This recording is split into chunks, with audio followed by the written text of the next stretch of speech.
নমস্কার বন্ধুরা, চলে আসলাম। এগুলো কি বলো তো, দেখে বলো তোমরা এগুলো কি। এগুলো আজ বানালাম, চলো সেগুলো দেখতে থাকি। অনেক কষ্ট করে ভিডিও করি, ভিডিওতে লাইক কমেন্টস পড়ে না। প্লিজ লাইক কমেন্টস করো, সাবস্ক্রাইব করো। এই যে আমি সকালবেলায় বসে পড়েছি, শুভ সকাল, বসে পড়েছি কুমড়ো, চাল কুমড়ো হাতে নিয়ে। তো চাল কুমড়ো দিয়ে কি বানানো যায় সেটা তোমরা আন্দাজ করতে পারছো যে চাল কুমড়ো দিয়ে কী বানানো যায়। আমি দেখেছি অনেকে চাল কুমড়োর বড়ি বানায়, তো আমি আজ বসেছি চাল কুমড়ো দিয়ে মোরব্বা বানাবার জন্য। দেখো, চাল কুমড়োটা ভালোভাবে কেটে নিলাম, পরিষ্কার করে খোসা ছাড়িয়ে দানা ফেলে দিয়ে কেটে নিয়েছি। মোরব্বা বানাতে অনেক সময় লাগে, একটু খাটুনি তো আছে, ভালো কিছু খেতে গেলে একটু খাটুনি তো থাকবে। তো ভিডিওটা একটু মন দিয়ে দেখো, স্কিপ করে যেও না। পারলে সাবস্ক্রাইব, লাইক কমেন্টস করো প্লিজ। অনেক কষ্ট করে ভিডিও করি, ধরার কেউ থাকে না, একা একা এইভাবে করতে হয়। দেখো, মোরব্বার জন্য চাল কুমড়োটাকে প্রথমে কেটে নিয়েছিলাম, সেই কাঁটা চামচ দিয়ে ওই যে কুচিয়ে কুচিয়ে, মানে কী বলে বুঝতে পারছি না কী বলা হয় ওটাকে।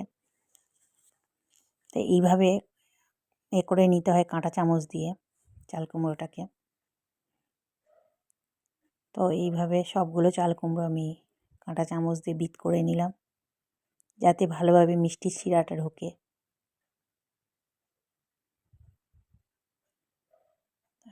চলো দেখতে থাকো। আমার তো সবগুলো হয়েই গেছে এইভাবে কাটা।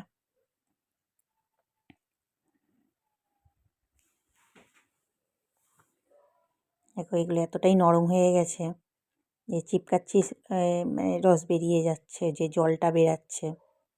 কত সুন্দর হয়েছে দেখো, ক্যামেরায় অত ভালো বোঝা যাচ্ছে না যে কত সুন্দরভাবে এগুলো হয়েছে। এবারে এক বালতি, মানে হাফ বালতি জল নিয়ে নিলাম, তার মধ্যে দিয়ে দিলাম চুন। তো দেখেছি চুন জলে ভিজিয়ে রাখতে হয়, তাই সেই কারণে চুন খুঁজে খুঁজে তো পাওয়াই যাচ্ছে না। তারপরে একজনের থেকে চুন নিয়ে তো ভিজিয়ে দিলাম চুন জলে। ভালো করে চুনটাকে করে নিয়ে এর মধ্যে সব দিয়ে দিলাম। ঘন্টা দুই রেখে দিলে মনে হয় হয়ে যায়। তো প্রায় এই সবগুলো ভিজিয়ে ভালোভাবে রেখে দিলাম। ঘন্টা তিনেক ভিজবে এগুলো। তারপরে চলে আসলাম ঘন্টা তিনেক বাদে। তো এগুলোকে একটা একটা করে সব ছেঁকে তুলে নেব। ভিজে গেছে, একদম শক্ত হয়ে গেছে, চুন জলে ভেজালে শক্ত হয়ে যায়। তো এই তুলে নিচ্ছি একটা একটা করে সব। এখনও পিস পিস করা হয়নি, তা তুলে নিলাম।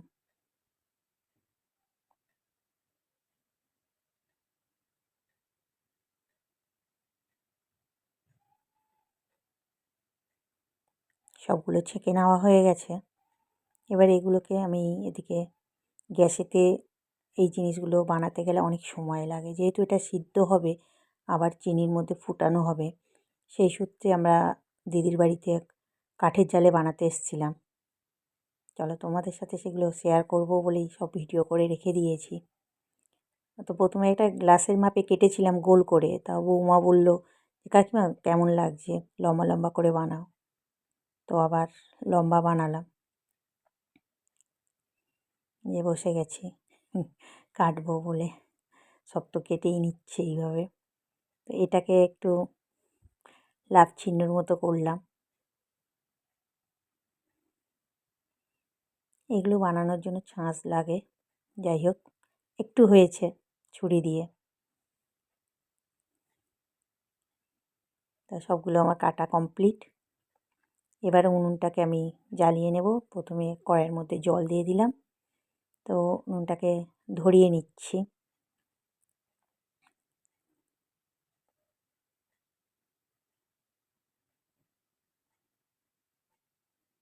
আর আমার কাঠের জালে রান্না করতে খুব ভালো লাগে।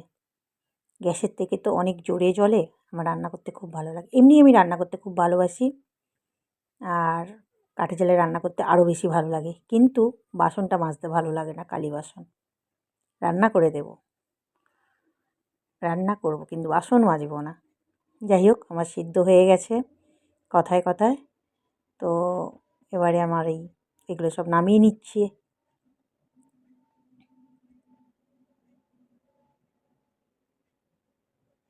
আগেও বানিয়েছি মোরব্বা, তো কোনো সময় ভিডিও করা হয়নি। এই যে চিনিটা এবার কড়াইয়ের মধ্যে দিয়ে দিলাম, প্রায় 1 কেজি চিনি, প্রায় কি 1 কেজিই চিনি। তার মধ্যে দিয়ে দিলাম মোরব্বা, সরি, চাল কুমড়ো সিদ্ধ। এখনও মোরব্বা হয়নি, চলছে। তো এই চিনিটা দিয়ে একটু নাড়াচাড়া করে নিলাম, জল উঠে যাবে এর মধ্যে দিয়ে নাড়াচাড়া করছি, এর মধ্যেই জল উঠে গেছে চিনিটা।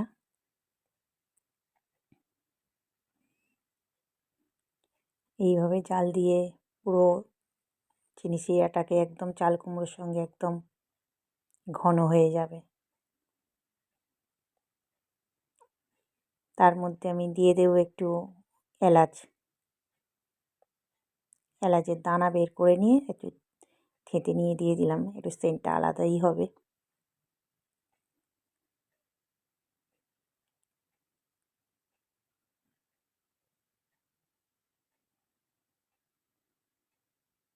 হাতের ধারে কিছু ছিল না, পিঁড়েটাই ছিল, পিঁড়েটার মধ্যেই আমি নিয়ে নিলাম থেঁতে। ওদেরকে বললাম বাঁ হাতে তরকারি মশলা দিলে টেস্ট হয়। তো এটা তো তরকারি হচ্ছে না, এটা হচ্ছে মোরব্বা।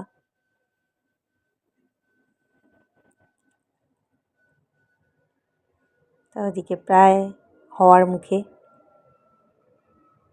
দেখতে পাচ্ছ তোমরা। তো কতটা কমে গেছে, অনেকটা দেখতে লাগছিল, কমে কত কম হয়ে গেল।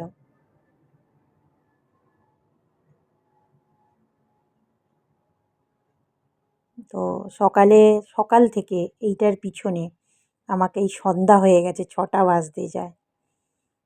কত সময় লাগে একটা করে ভিডিও বানাতে, তারপরে দেখা যায় লাইক কমেন্টস কিচ্ছুই পাই না, মনটা খারাপ হয়ে যায়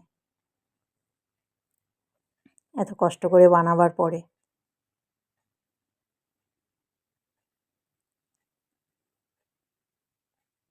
এই যে সব একটু মানে চিনির শিরাটা একটু বেশি হয়ে গেছিলো, সেই জন্য বলছিলাম যে একটু আগে থাকতে একটু নামিয়ে নিই, এই পুরোটা দেবো না।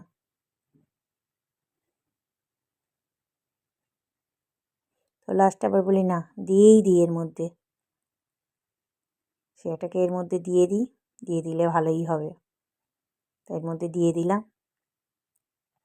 দেখো, ভালো লাগলে like comment share subscribe please. দেখো এটা কত সুন্দর হয়েছে। একাই ক্যামেরা ধরি, একাই সব কিছু, ভালো বোঝাতে পারি না কত সুন্দর হয়েছে এটা। খেতেও সেই টেস্ট। পারলে একবার বানিয়ে বাড়িতে খাবেন। একটু খাটুনি, একটু কষ্ট, তবুও হাতে বানানো, নিজের ঘরে বানানো খাবার অনেক ভালোই হয়। কিনে তো সবাই খায়।